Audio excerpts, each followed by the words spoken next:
Imagine a place where life begins, a sanctuary designed to nurture the most vulnerable among us. Now, imagine that very sanctuary turning into a hunting ground for one of the most sinister figures in modern British history. Today, we delve into the bone-chilling case of Lucy Letby, a neonatal nurse turned serial killer. Her actions have not only shattered families, but have also earned her the grim title of the UK's worst baby serial killer. But what led her down this dark path? What secrets was she hiding? And how did she manage to evade suspicion for so long? In this in-depth look, we will explore the life of Lucy Letby, the investigation that led to her capture, and the trial that shook the nation. Prepare yourselves as we unravel the dark secrets behind the innocent facade of a caregiver-turned-predator. If you're as intrigued as we are to uncover the truth, make sure to hit that subscribe button and ring the bell so you won't miss a single detail of this horrifying story. Before we dive into the harrowing details of Lucy Letby's crimes, it's crucial to understand who she was before her life took a dark turn. Lucy Letby was born into what seemed like an ordinary family. She is the only child of John and Susan Letby, who raised her in the quiet market town of Hereford. Her parents were supportive figures, attending every day of her 10-month trial at Manchester Crown Court. But what was it like growing up as Lucy Letby? Lucy began her career in healthcare as a registered nurse at the Neonatal Unit of the Countess of Chester Hospital in 2012.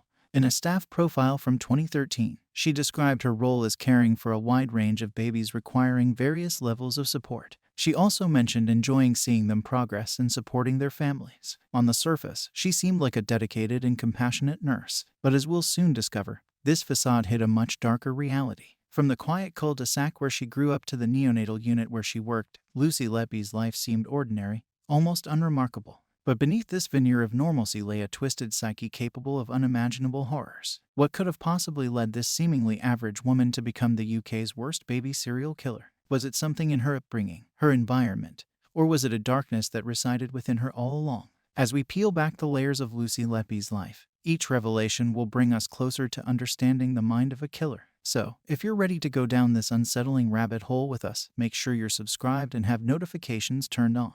Trust us, you won't want to miss what comes next. Before we delve deeper into the psyche of Lucy Letby, let's take a moment to understand the setting where these tragic events unfolded, the Countess of Chester Hospital. Located in Chester, England, this hospital is more than just a healthcare facility. It's a place where families entrust the lives of their newborns, hoping for a miracle or simply a healthy start to life.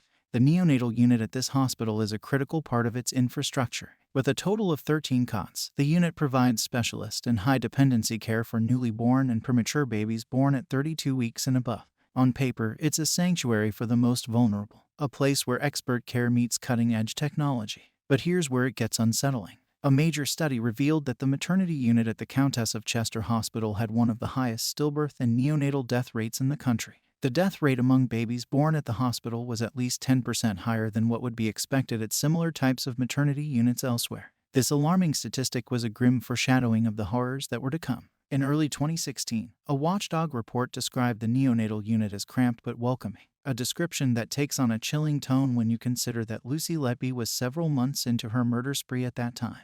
The Care Quality Commission carried out an announced visit between February 16 and 19. Before Lucy's arrest, offering a snapshot of what life was like on the unit during her tenure. So, as we venture further into this story, keep in mind the duality of this hospital, a place of both life and death, hope and despair, miracles and tragedies. And at the center of it all was Lucy Letby, a seemingly caring nurse who turned this sanctuary into a living nightmare. Stay with us as we unravel this complex web of deceit, tragedy, and horror. If you haven't already, make sure to hit that subscribe button and ring the bell so you won't miss any updates on this spine-chilling case. In any true crime story, there's always that pivotal moment when suspicion begins to cast its shadow, and in the case of Lucy Letby, that moment was both subtle and alarming. Shortly after Lucy was qualified to work with children in the hospital's intensive care unit, the neonatal ward at the Countess of Chester Hospital became a place of inexplicable tragedy. Infants began to suffer from mysterious collapses, and the death toll started to rise. Senior hospital staff grew increasingly concerned after a year marked by these mysterious deaths and near deaths of infants. It was a pattern too disturbing to ignore. Medical experts involved in the case noted that these incidents were not just isolated events but seemed to form a quite disturbing pattern, according to trial testimony.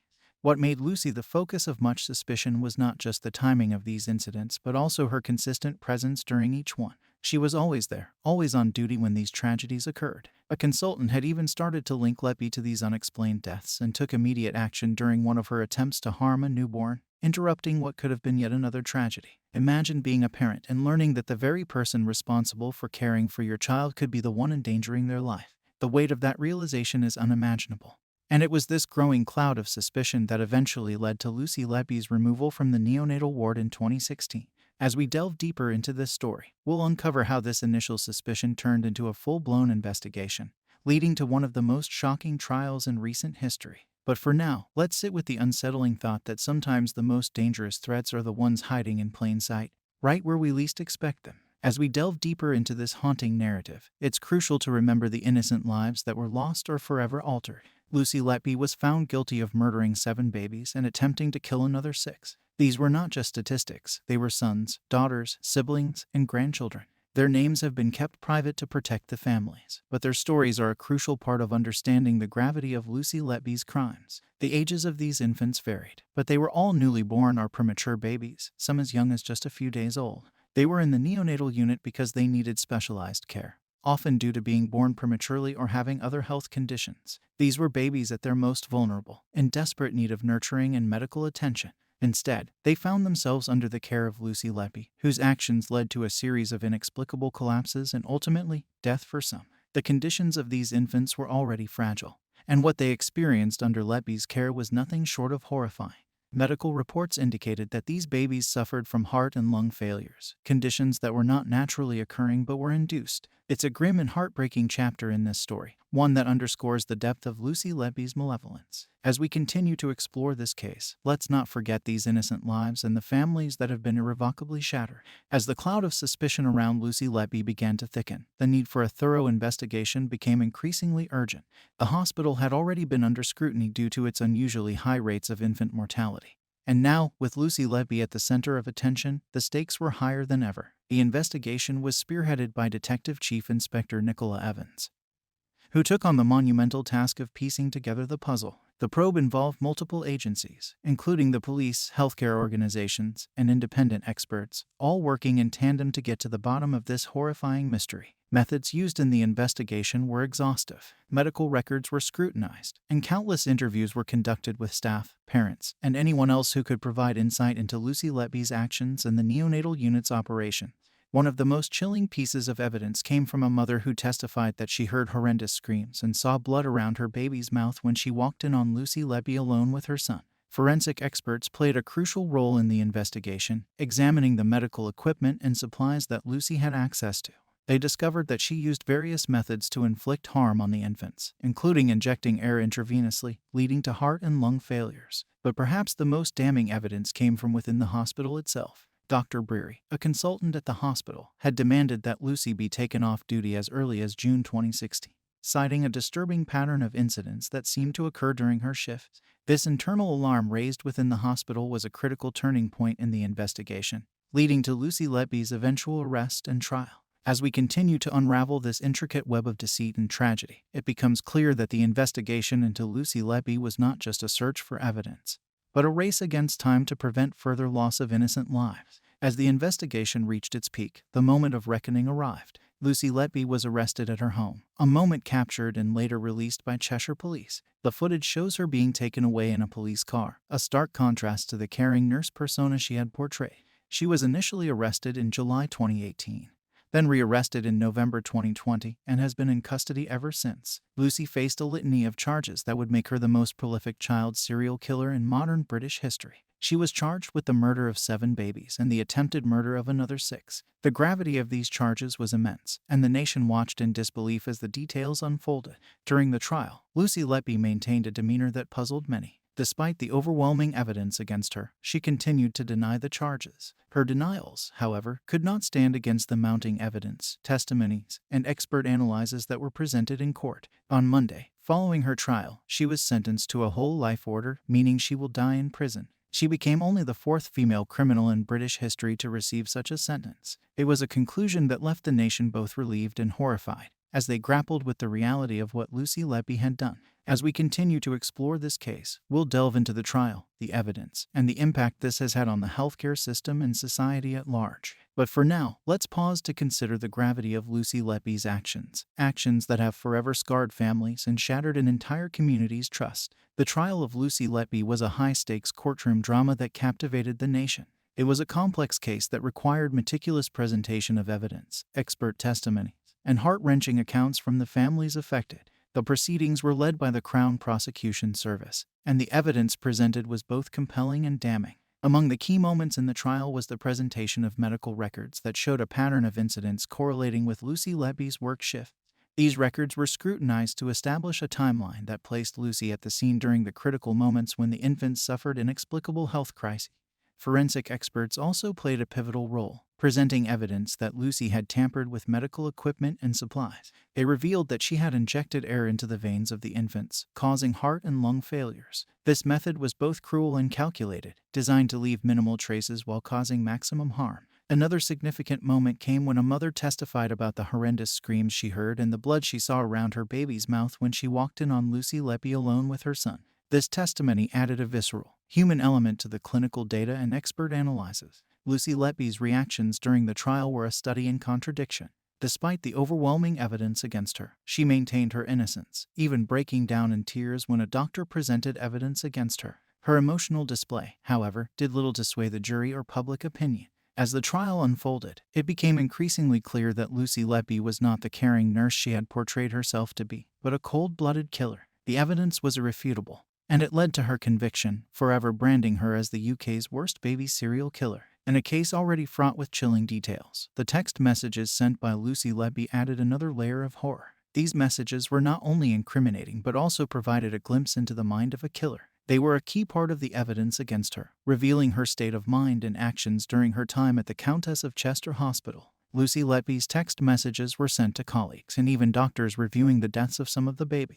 One of the most disturbing messages included phrases like, "I killed them on purpose because I'm not good enough to care for them, I am evil, I did this, and today is your birthday and you are not here and I am so sorry." These messages were sent in the hours after she had committed the heinous acts, making them all the more unsettling. Another set of text messages were sent during her 12-month attack spree at the hospital. These messages were sent to colleagues and were part of the evidence that painted a picture of a woman who was not only capable of these crimes but also seemed to be grappling with the gravity of her action. The court was shown these text messages, and they played a significant role in swaying the jury's opinion.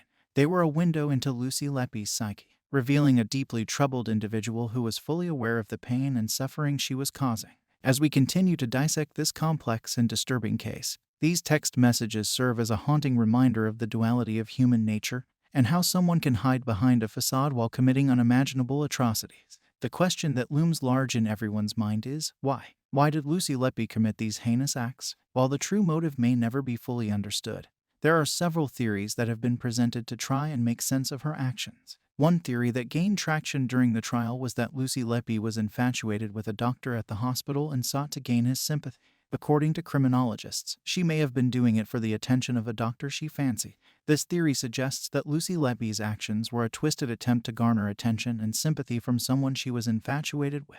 Another theory delves into the psychological aspect, suggesting that Lucy Letby may have been driven by narcissism.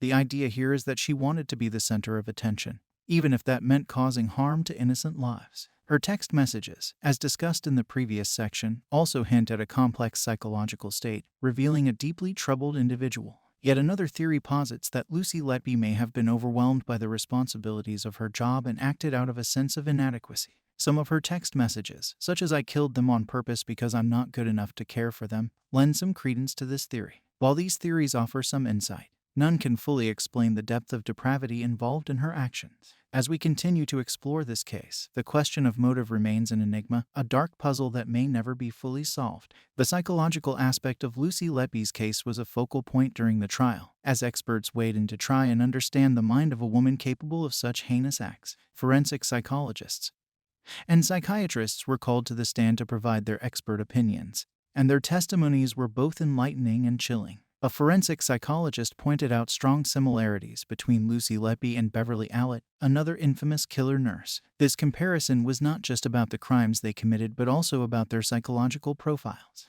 Both exhibited traits that are commonly found in individuals who commit such acts, such as a need for attention and a lack of empathy. A psychiatrist who analyzed Lucy Letby's chilling notes discovered in her home spoke about her true motivation.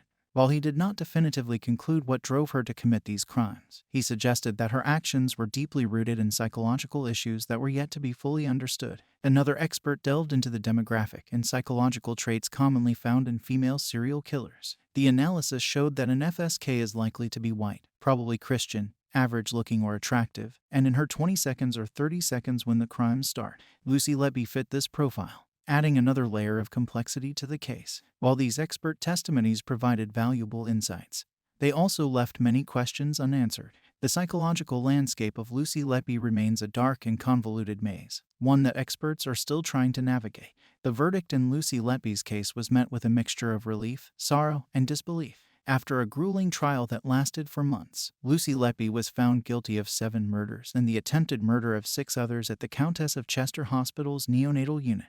The court also found her not guilty on 2 charges of attempted murder. The weight of the verdict was palpable, not just in the courtroom but across the nation. Lucy Letby was sentenced to a rare whole life term, meaning she will never be released from prison. This sentence is reserved for the most heinous crimes and is a testament to the gravity of her actions. The judge described her crimes as sadistic, underlining the severity of her actions. The public's reaction was a complex tapestry of emotions. There was a sense of relief that justice had been served, especially among the families who had lost their infants. Dr. Jane Chidgey Clark, National Guardian for the NHS, expressed that her thoughts were with everyone whose lives had been affected by Lucy Letby's actions, both families and colleagues. However, there was also a sense of disbelief and shock that a healthcare professional could commit such atrocity. Paul Whiting, chief executive of Action Against Medical Accidents, reflected on the complexity of the case and the relief that the jury had discharged their duty. As the verdict was announced, social media platforms were flooded with reactions. The case had gripped the nation, and the verdict seemed to offer some form of closure, albeit a painful one. Yet, the haunting question of why still lingers, leaving a scar on the collective psyche of a nation. In the UK legal system, a whole life term is the most severe form of life imprisonment. It means that the convicted individual will never be released from prison and will spend the rest of their life behind bars. Lucy Letby was sentenced to this rare whole life term, a sentence reserved for the most heinous crimes. The judge described her actions as sadistic, emphasizing the gravity of her crimes. The whole life term is given under Schedule 21 of the Criminal Justice Act 2003, also known as Schedule 21 Sentencing Act 2020. This means that Lucy Letby will not be eligible for parole and will not have the opportunity for release on compassionate grounds. In essence, she will die in prison. This sentence is a testament to the severity of her actions and serves as a grim reminder of the lives she took. It also reflects the public's demand for justice, especially for crimes as severe as this. The sentence was met with a mixture of relief and sorrow, especially among the families who had lost their infants. While the sentence offers some form of closure to the families and the public, it also opens up debates about the effectiveness and ethics of whole life terms. Critics argue that such sentences eliminate the possibility of rehabilitation, while proponents see it as the only fitting punishment for crimes of this magnitude. Lucy Letby's sentencing to a whole life term is a landmark moment in the UK legal system, one that will be studied and debated for years to come. In a surprising turn of events, Lucy Letby is set to face a retrial on an outstanding charge of attempting to murder a newborn baby girl. This news came after she had already been sentenced to a whole life term for her other crimes. The retrial adds another layer of complexity to an already convoluted case and raises questions about the legal proceeding. The retrial was announced shortly after her initial conviction and sentencing. It's a rare occurrence, especially considering the gravity of her previous convictions. The retrial aims to bring justice to the family of the newborn baby girl and to ensure that all aspects of the case are thoroughly examined. Lucy Letby had launched an appeal against her conviction, which may have played a role in the decision to hold a retrial for this specific charge. The retrial is not just significant for Lucy Letby and the victim's family but also for the UK legal system, as it tests the robustness of the judicial process. While the retrial is pending, it has already sparked debates and discussions among legal experts and the public. Questions are being raised about the effectiveness of the UK's legal system in dealing with such complex and high-profile cases. Whatever the outcome of the retrial, it is certain to have a lasting impact on the case, the families involved, and the UK legal system as a whole. The Lucy Letby case has had a profound impact on the Countess of Chester Hospital, where she worked. The hospital is under investigation for possible corporate manslaughter, and the case has led to a reevaluation of its procedures and protocols. A leading patient safety investigator criticized the hospital for prioritizing reputations over the concerns of staff. The former chairman of the NHS Trust believes the board was misled by hospital executives,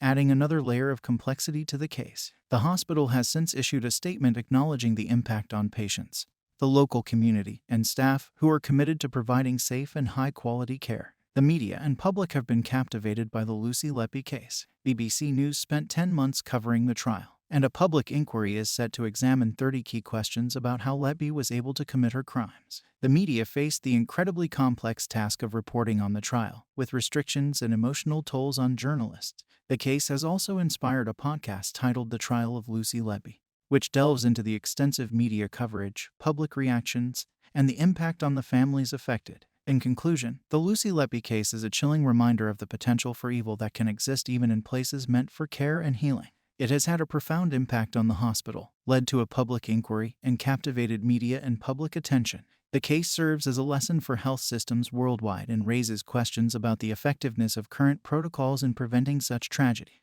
It's a grim tale that will be studied, analyzed, and remembered for years to come, serving as a cautionary tale for healthcare providers and institutions alike. Thank you for joining me on this deep dive into the chilling case of Lucy Letby, a story that has shaken the healthcare community and the public alike. If you found this video informative and want to stay updated on similar true crime stories, please hit that subscribe button and ring the notification bell. Don't forget to like this video and share it with your friends to spread awareness about the complexities and implications of this case. Your support helps me continue to bring you in-depth analyses of true crime cases that baffle, intrigue, and serve as cautionary tales. Until next time, stay safe and stay vigilant.